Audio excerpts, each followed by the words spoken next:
VDD, দেখো এখানে লেখা আছে ভিডিডি কিউ, বা এখানে লেখা আছে ডিডিআর লেখা আছে। তোমরা ডিডিআর মানে কি? LDDR RAM RAM জানো তো, ল্যাপটপে বা এর জন্য হ্যাঁ DDR4 DDR3 ঠিক আছে। DDR3 DDR4 মানে কি? RAM RAM এর ভার্সন।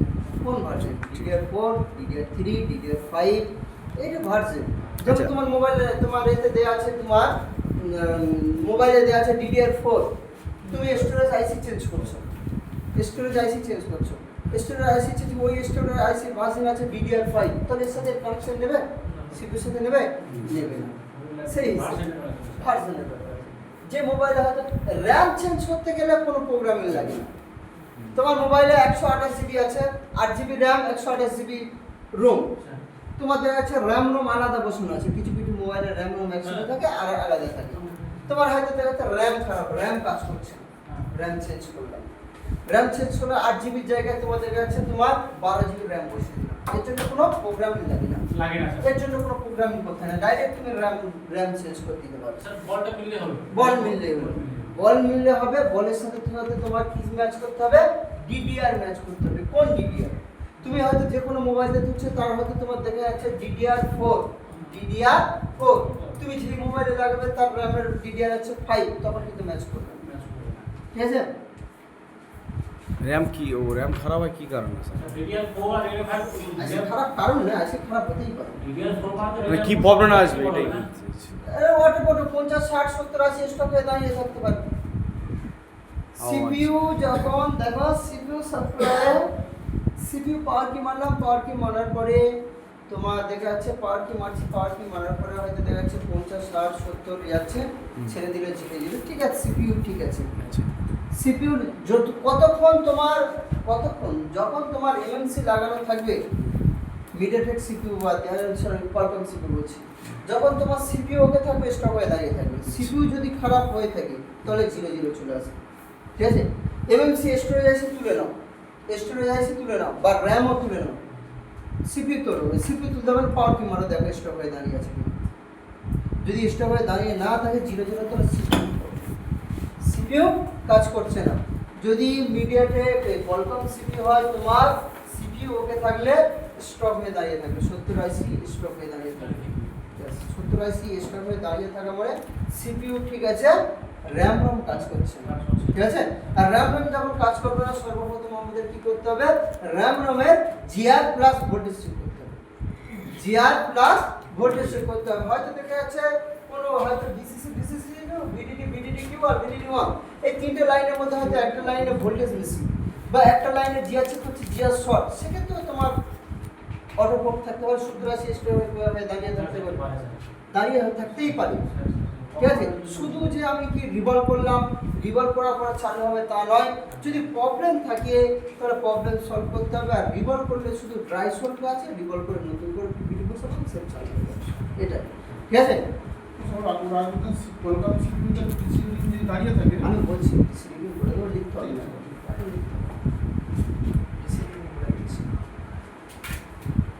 র‍্যাম ভোল্টেজটা কি? হ্যাঁ, র্যামের জন্য ভোল্ট লাগে ভিডিডি কিউ। আচ্ছা, ভিডিডি কিউ কত ভোল্ট? সব মোবাইলের জন্য একই। ভিডিডি কিউ ভোল্ট দেখাচ্ছে, দেখো 0.6 ভোল্ট। কোথা থেকে আসছে? এলডিও 6 মানে কোন পাওয়ার আইসি 6 নম্বর এলডিও থেকে আসছে। ওই জন্য 1 থেকে 24 সব এলডিও আলাদা আলাদা, সব ভোল্ট দেখো আলাদা আলাদা, যে সেকশনে যাবে সব ভোল্ট আলাদা আলাদা। ভোল্টেজের নাম লেখা আছে, কোন এলডিও দিচ্ছে না দিচ্ছে তোমার সব লেখা আছে। L থেকে সিহান ঠিক আছে? L6 আচ্ছা, ভিডিডি কিউ লিখলে ভিডিডি কিউ ভোল্ট কত আসছে? 0.6 ভোল্ট। ভিডিডি 1 এখানে লেখা আছে না ভিডিডি 1, ভিডিডি 1 ভোল্টেজ কত আসছে দেখো, এলডিও 9 এ 1.8 ভোল্ট, এলডিও 9 এ 1.8, তাহলে ভিডিডি 1 এ কত ভোল্ট লিখবে? ভিডিডি 1 এ আমরা পাবো 1.8 ভোল্ট, 1.8 ভোল্ট। ও 9 নম্বর এলডিও থেকে আসছে। ভিডিডি 2 ভোল্ট পাবো, কত ভোল্ট এখানে লেখা আছে? S8A 1.1 ভোল্ট বা 1.2 ভোল্ট, তাহলে ভিডিডি 2 আমরা ভোল্ট পাবো 1.2 ভোল্ট। ওকে, ভিডিডি 2 ভোল্ট কত? 1.2 ভোল্ট। আচ্ছা আরো আছে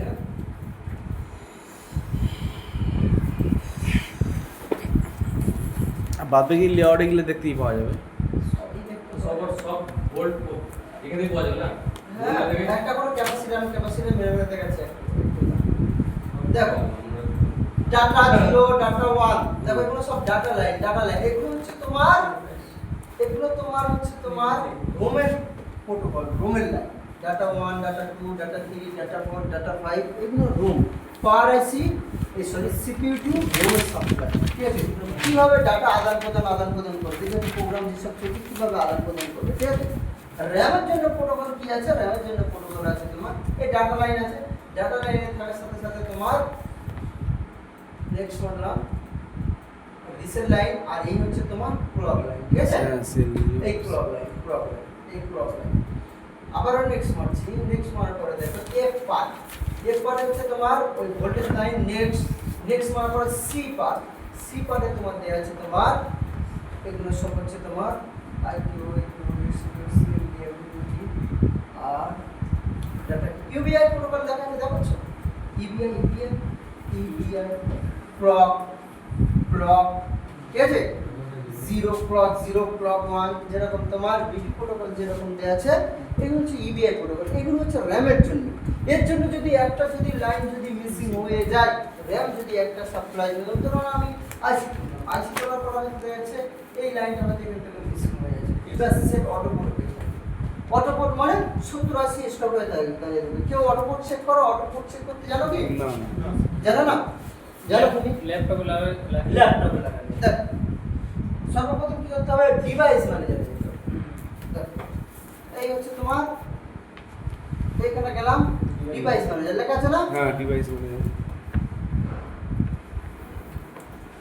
সেট যদি চালু থাকে এমনি তো কারেন্ট নেবে মোবাইলে কারেন্ট অফ মোবাইল অফ আছে মোবাইল যখন অফ থাকবে না ডাইরেক্ট ইউএসবি কানেক্ট করবে ইউএসবি কানেক্ট লেখার পরে এখানে ডাইরেক্ট চলে আসবে পোর্টেবল জায়গায় চলে আসবে মোবাইল ডাইরেক্ট পোর্ট নিয়েছে ওটা হচ্ছে বলা হয় অটো পোর্ট একটা মোবাইল যদি সফটওয়্যার করতে যায় বা একটা মোবাইল লক কাটে দিয়ে যায় পোর্ট নেওয়ার আলাদা ব্যাপার আছে কলকম সিপিইউ থাকলে ইডিএল পয়েন্ট শর্ট করার পরে তবে পোর্ট আসবে ডাইরেক্ট পোর্ট আসবে না মিডিয়াটেক সিপিইউ হলো ভালো আপ ডাউন হলে তবে পোর্ট আসবে ডাইরেক্ট পোর্ট আসবে না ঠিক আছে এক্সাইনোস সিপিইউ করতে আলাদা এক্সাইনোস সিপিইউ করতে কোডিং সিস্টেমে পোর্ট মারলে তবে হবে তাহলে এই ক্ষেত্রে হচ্ছে যদি ডাইরেক্ট নেওয়ার পরে অটো পোর্ট নেওয়া হয় ডাইরেক্ট পোর্ট নেওয়া হয় সে ডাইরেক্ট পোর্ট নিয়েছে তবে ব্যাস অটো পোর্ট ওগুলোকে বলা হয় অটো পোর্ট যখন নেবে তখন ডাইরেক্ট তোমার নাই এমএমসি সাপ্লাই খারাপ নাহলে সিপিইউ ড্রাইসোল এমএমসি কে বা র‍্যাম কে তোমার ঠিকমতো সাপ্লাই দিতে পারছে না নাহলে তোমার এমএমসি সাপ্লাই হয়তো কোনো ভোল্টেজ লাইন মিসিং হয়ে আছে নাহলে তোমার র‍্যামেরও কোনো ভোল্টেজ লাইন মিসিং হয়ে আছে নাহলে কোনো লাইন শর্ট হয়ে আছে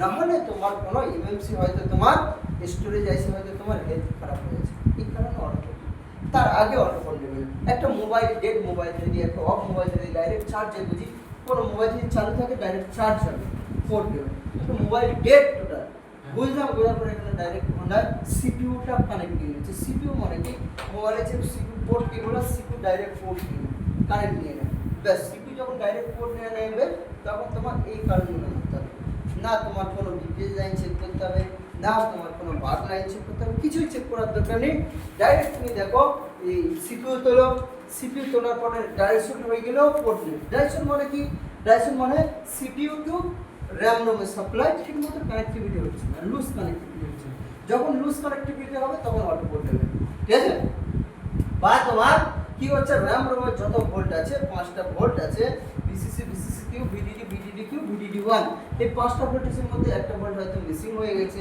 একটা ভোল্ট মিসিং হয়তো দেওয়া হচ্ছে পাওয়ার আইসি দিতে পারছে না হয়তো একটা ভোল্টের লাইন হয়তো কোনো শর্ট হয়ে আছে শর্ট হলেও ভোল্টেজ আসবে না হয়তো হচ্ছে পাওয়ার আইসি টোটাল হয়তো ওই একটা ভোল্ট আউট করতে পারছে না এও হতে পারে ঠিক আছে এগুলো এরকম ভাবে তোমার টেস্টিং করে যেতে হবে আর এগুলো টেস্টিং করতে গেলে তুমি আন্দাজে টেস্টিং করতে পারবে না আন্দাজে টেস্টিং মানে তুমি বোর্ডে খুঁজে পারবে না কোনটা ভিসিসি কিউ কোনটা ভিডিডি কিউ বা কোনটা এর জন্য তুমি হয়তো চেকিং করতে পারো ইচ্ছা থাকলে কি এই র‍্যামের এই জায়গাটা তোমার এমএসসি চারপাশে যত ক্যাপাসিটি আছে সব চেক করো যত ক্যাপাসিটি আছে কোনটা কি ভোল্ট বুঝতে পারবে কখন বুঝতে পারবে যেমন 2.9 ভোল্ট বা সেই ক্যাপাসিটি তাহলে এটা কি ভোল্ট 2.9 ভোল্ট পেলে এটা কি ভোল্ট আসবে ভিসিসি ভোল্ট তাই না ভিসিসি ভোল্ট একটা চেক করছো 1.8 ভোল্ট 1.8 ভোল্ট তাহলে 1.8 ভোল্ট কিসে আসছে সিপিইউ আরো একটা চেক করছি হয়তো তোমার দেখাচ্ছে 0.6 ভোল্ট তাহলে 0.6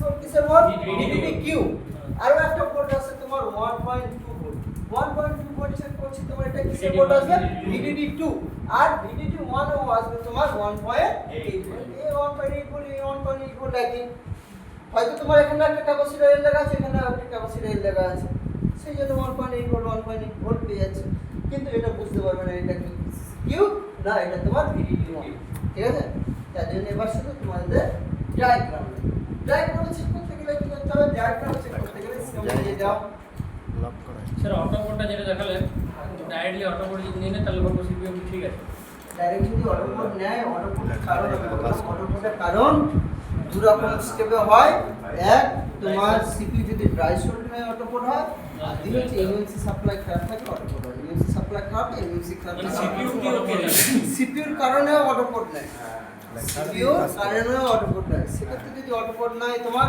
সিপিইউ রিভলভ করো সিপিইউ রিভলভ করার পরে যদি অটোকোড নিচ্ছে না সে যদি চালু হয়ে যাবে সিপিইউ রিভলভ করার পরেও সেম একই প্রবলেম সিপিইউ রিভলভ করার পরেও সেম একই প্রবলেম তাহলে আমরা এমএমসি প্রবলেম অটো কোডটা যেটা নেই ওইটা ভাববো খারাপ অটোকোড যদি কলকামে অটো কোডটা ডাইরেক্ট হয়ে যায় তাহলে ভাববো- হ্যাঁ মোবাইলটা তো চালু হবে না ডেট মোবাইল ডেট আচ্ছা ডেট মোবাইল টেস্ট করছি তো আমরা আমরা কি আর চালু মোবাইল টেস্ট করছি ফোন যদি ওকে থাকে তাহলে কি অটোপোর্ট নেয় না না না অটোকোড নেবে না ফোন যদি চালু থাকে চাইলের ফোনে চার্জিং পোর্ট নেবে চাইলে বা তোমার ফাইল ট্রান্সফারের পোর্ট নেবে কিন্তু তোমার সফটওয়্যারের পোর্ট নেবে ক্লাসিং বা এর পোর্ট নেবে তার জন্য পোর্ট হবে ওটাই ভাবছিলাম স্যার ডেট সেটা অটো কোড যদি নিয়ে নিই কনফিউজ তাহলে সিপিইউ বুঝতে পারলে? ঠিক আছে